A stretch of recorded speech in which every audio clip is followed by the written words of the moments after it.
Autorid on kleidi loomisel inspireerinud väikesed ja ilusad Eesti sood. Kompositsioon peegeldab looduslikku värviskeemi, metsa, samblat ja vett.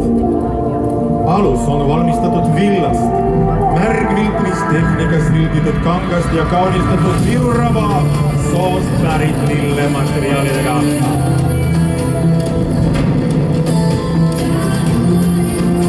Tehted on loodud autori lihtsamide järgi Starm Disaini stuudio õpilaste kool.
Bravo, saladusliku soo heli